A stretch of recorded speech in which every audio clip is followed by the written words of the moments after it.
Tambala na! At eto na sila, ang nag-iisang masugid na tagahanga ni Nicole Yala, Chris Chuper! Kasama ang nag-iisang die-hard fan ni Chris Chuper, Nicole Yala! Mula sa Mahiwagang Burnay, ang kwento.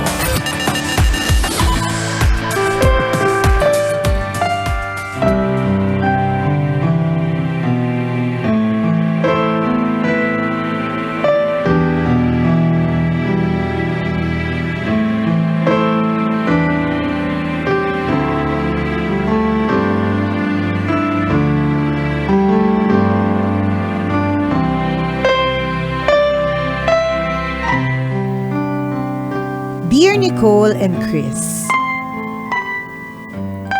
itago nyo na lang ako sa pangalang Thelma. 43 years old.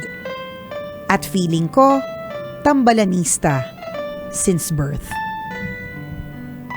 May mamiss man akong segment ninyo, nire-replay ko kinabukasan. Matagal ko nang gustong ibahagi ang kwento ko, kaya lang ang busy ko. I was an employee for 16 years and before mag-pandemic, nag-resign ako. Dahil mahilig akong mag-paint, nagpinta ako ng native bayong bags. Marami akong orders. Masaya din ako sa pag-aasikaso sa mag-ama ko. 17 years na kaming kasal ng asawa ko. We only have one child, a daughter. For the past years, wala kaming pinagdaanan na mabigat na problema. Hindi kami nag-aaway, and he's a very responsible husband. Hindi siya mahilig magbigay ng gifts, pero naipaparamdam niya sa amin ng anak niya kung gaano niya kami kamahal. October 8, 2021. Right after my birthday. Inamin niya sa akin na he was unfaithful. Akala ko nung una prank, pero nung niyakap niya ako at umiyak, na-realize ko na he was really confessing. Nanlamig ang buong katawan ko at nag-unahan sa pagpatak ang mga luha ko.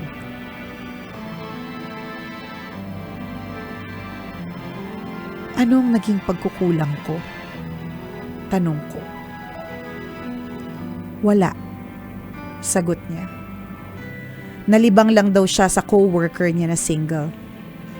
Alam naman daw niya ang boundaries niya at kaming mag-iina pa rin ang pipiliin niya.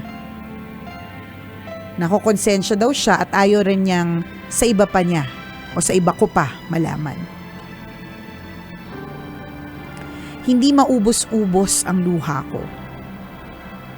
Hindi ako makapaniwala na hindi ko man lang napansin na may lokohang nagaganap. I was very secured. I never check his phone and his email. I do not have his ATM. I trusted him. It has been a year.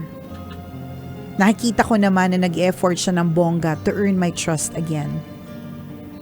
Sinasabi niya sa akin ang lahat ng ganap niya sa trabaho at mga lakad niya kahit hindi ko naman tinatanong. Pero dahil magkatrabaho pa din sila ng girl, nahihirapan ako makalimot. Angat pa din yung sakit at pait ng alaala ng panluloko niya. I am trying to let go and I am praying for it. Tambalan. Napatunayan ko na totoo talaga na walang matinong relasyon sa malanding may determinasyon. Salamat sa pagbasa ng sulat ko. I wish you both good health and happiness. Ang inyong tambalanista, Thelma.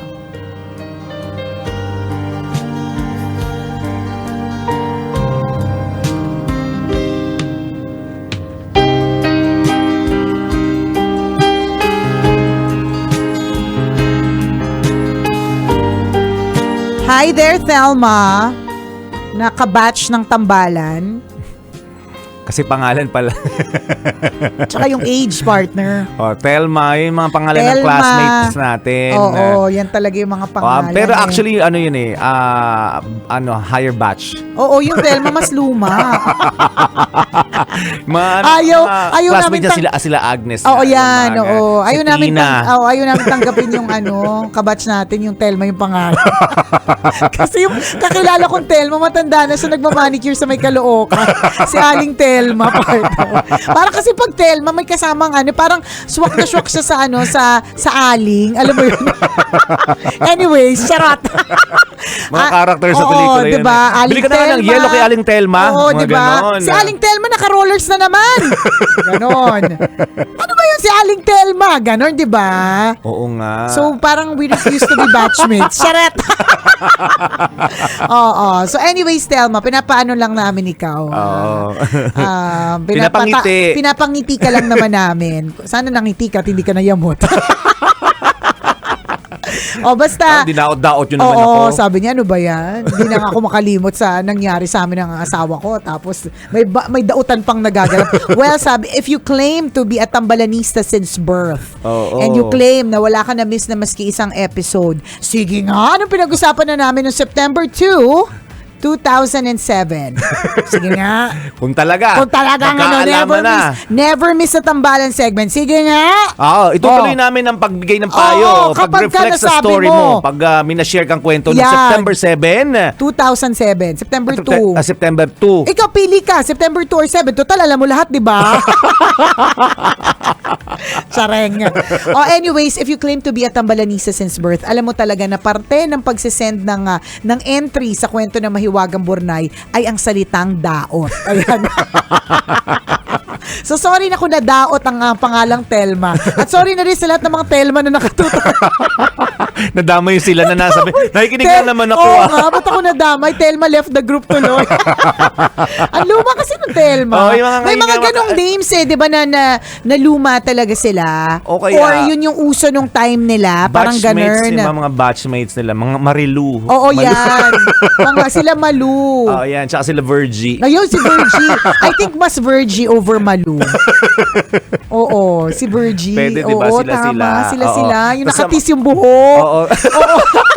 Tapos may shoulder pad na mataas. Yan, tapos naghintayan nung JS naghintayan sila sa may lobby ng hall. Yan. Kasi hinintay nila si Lorna. Correct. Yan. Sila yan. Si Virgie, si Telma at si Lorna. Yan. Sila yan. Kayo yung batchmates. Anyways. Oy, Telma ha. Kaya ako, lagi ko tong sinasabi, partner kapag ikaw ay nagtatrabaho sa isang opisina, dapat talaga meron kang malaking picture ng pamilya mo diyan sa opisina mo kung meron kang table. Para paalala, 'di ba? Paalala sa iyo at paalala sa mga malalandi sa paligid na may asawa na ito. Yan. Tapos dapat kasama din yung anak. Yan, para mag-guilty naman kahit papaano. Pero hindi ko lang sure dun sa mga kabit na walang pakialam, 'di ba? Na sa tingin ko dapat nagsasanay na po kayo sa init ng panahon. Kasi papunta na po kayo sa init ng gym porno. Ganun, 'di ba? Doon kayo maglalaro. Doon kayo kasi playing with fire, 'di ba? So anyways, tapos na, pinagsisihan na, at ngayon ang eksena mo, Telma, is that paano nga ba talaga tunay na makalimot? Alam mo, hindi ko alam yung sagot sa tanong na yan kasi talagang luma man yung kasabihan, pero truly time heals all wounds. Panahon na makakapagsabi. Para sa akin medyo bago-bago pa talaga yan kasi it was just a year ago. Ang bilis lang ng panahon, 'di ba? Totoo yun, na-realize ko, partner, meron akong minessage. Nahuli ko siyang minessage ng birthday niya. Tapos minessage ko siya ulit, birthday niya na ulit. Alam mo yun, ganun yan. Isang taon na pala nakalipas ang hindi mo namamalayan, correct, no? Isang taon na pala. Yung kaibigan ko na lagi kami nag-aayaan na mag-dinner, nakapag-dinner kami pre-Christmas. Tapos ngayon, pre-Christmas na naman, na-realize ko na, isang taon na, diba, parang ang bilis lang Parang, naalala ko lang na nag-dinner tayo, tapos ngayon, isang taon na naman yung kalipas. Ang bilis, diba? So, hindi ganun kadaling kalimutan kasi ang bilis ng panahon. Lalo pa sinasabi mo na yung kaopisina nandun pa din. 'Di ba? So, syempre nandun yung fear, nandun yung possibility na baka mag-connect ulit sila. Pero nasabi mo na ba sa asawa mo 'yan na Hindi ako masyadong kampante na alam kong na nandyan pa yan.